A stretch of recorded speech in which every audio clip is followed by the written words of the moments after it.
USC narrowly escapes Corvallis with a win to remain undefeated. Caleb Williams looks mortal, and a heroic defensive performance shows up to save the day. We'll talk about that and more on this week's Trojan Game Review.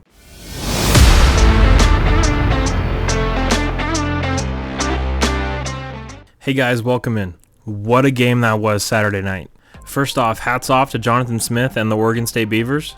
Their game plan was fantastic. They're a great football team. A lot of USC fans were overlooking this Oregon State team, and they proved to be everything that USC could handle. Myself included, I didn't give their defense enough credit, and that's on me. It's wrong that Oregon State isn't ranked. They absolutely deserve to be. They are a top 25 team in the country, in my opinion. But a game like this is exactly what USC needed. They got punched in the mouth and they had to respond, and they did. If this team wasn't close already, having the defense be the one that goes out and wins the game is huge for team chemistry. Trust is so important in a locker room. Now the offense knows that it's not just on them to go out and win these games. They don't have to be on every single game. Because as we saw in this one, the defense can go out there and keep you in the game and even win it for you. Alright guys, so let's dive into this game. Normally on my game reviews, we start with the offense, but in the words of Lincoln Riley, no, we're going to start with the defense. I have never been more proud of a defense in my entire life. They fought and fought to get this win. Was it perfect throughout the game? No. Was it easy? No. But it was exactly what USC fans needed to see from this unit. I mean, you heard it from Lincoln after the game. They were sick and tired of all the trash being talked about this defense. They had a chip on their shoulder, and you could see it in the way they were playing from start to finish. All the people will say all that stuff about our defense. Watch that game tonight. And how many times as USC fans have we seen a USC defense get punched in the mouth like that and absolutely cave? This game was an absolute street fight, and this defense didn't back down for 1 second. Massive, massive shout out to USC defensive coordinator Alex Grinch. I don't know why he is so polarizing, but he is. But I'm sure even his biggest critics would have to compliment him on the job he's done with his defense. And guys, don't forget that we're only 1 year removed from watching the atrocity that was the 2021 USC defense. It's not like the defense did what the offense did in terms of talent acquisition. They didn't bring in a Caleb Williams or a Jordan Addison for the defensive side of the ball. That mixed in with the fact that all that we heard from Oklahoma fans all offseason is that Alex Grinch was the worst defensive coordinator to walk the face of the earth. I would say he's done a fantastic job.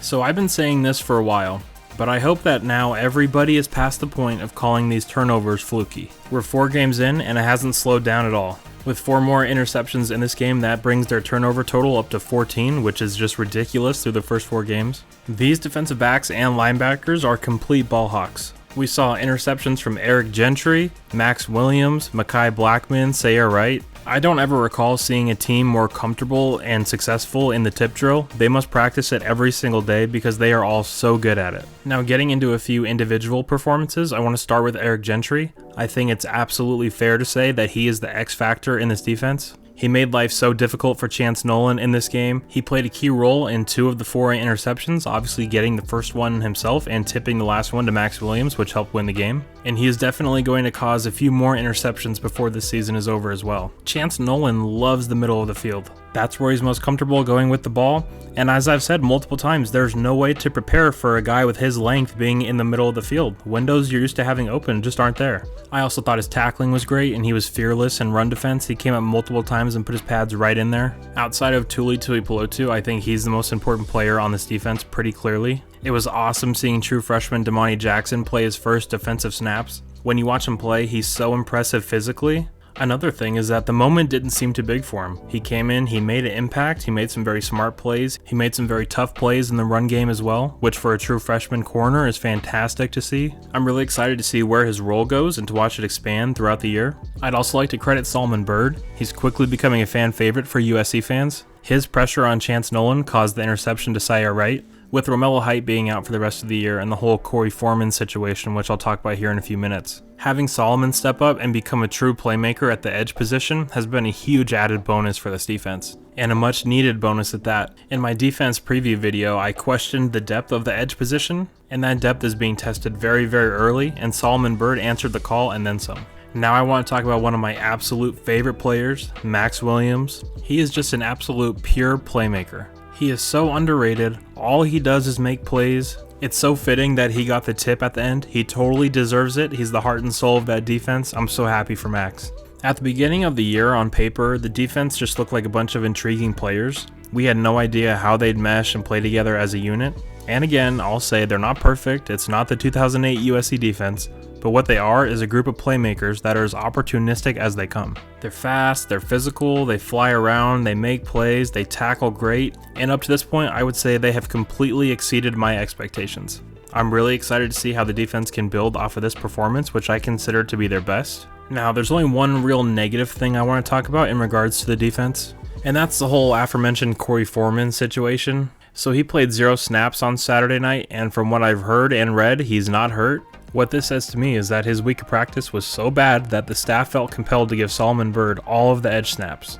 I really thought he might have turned a corner last week and was very optimistic from where he could go from there. But honestly, at this point, I think the best route to go about navigating this is just to remove any and all expectations. If he plays, great. If he doesn't, then know that the better player is on the field. Try your best to remove the 5-star from his name in your brain. Because at this point in his career, he's not a 5-star. He's a depth player who can't get on the field. It's all up to Corey at this point to do it himself, but having said that, I'm very thrilled with Solomon Byrd, and I'm ready to ride with him as our starting edge for the rest of this season. Alright, now moving over to the offense. Oh boy, the offense. Did anyone else feel like they were watching the 2021 offense at some points of the game, or was that just me? That was just a brutal offensive performance. And again, credit to Oregon State and their defensive game plan. They executed it well and they gave Caleb Williams fits. And let's dive into Caleb Williams' game and talk about what went wrong. Now, from the very start of the game, Caleb wasn't sharp. He wasn't seeing the field well at all. He was staring down his wideouts. And this is the second week in a row now where multiple times he's had his check down wide open for an easy first down and he just doesn't see it at all. To me, it just seems like he's pressing. He wants to make the big play. I don't have any long-term concerns for Caleb. I have full confidence in him and Lincoln Riley to get this all sorted out. And it wasn't all bad either. Caleb Williams still hasn't turned the ball over. He didn't put the ball in harm's way.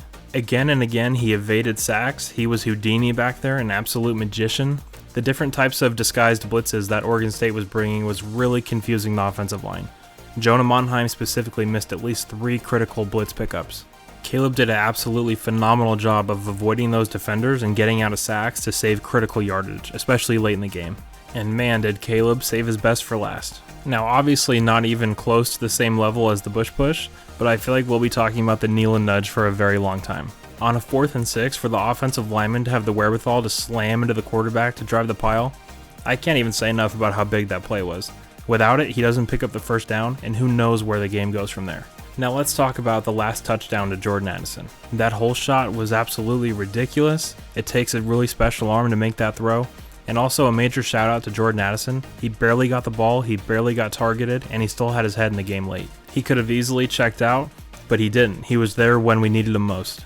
And I know the box score won't reflect it, but Jordan Addison had a really good game. He was open multiple times downfield, and Caleb just didn't see him. Now, talking about Travis Dye, he is the heart and soul of this team. He was hurt, he was really feeling it, and he fought his ass off. He's the definition of fight on. And I'll say it again, he was as important as any offseason addition. In terms of culture and mentality, he is vital. So overall, not the best day for the offense. They showed up when they needed to. Another 100-yard game for Travis Dye. One thing I will say though, you can't play like that against Utah because you will lose. We got 2 weeks to get that sorted out, so I'm excited to see the progress in these next 2 games. Alright, so now some final thoughts.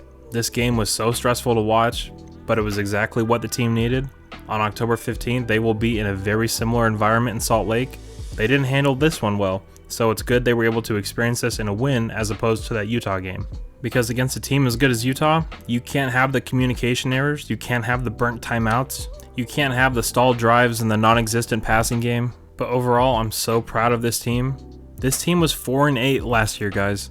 Don't lose sight of that. 4-0, on to Arizona State. That'll do it for my game review, guys. Let me know your takeaways from the Oregon State game down in the comments. Thank you all so much for listening. Please like and subscribe, and I'll see you next time. Fight on. Oh, but there is one thing that I forgot. Boomer.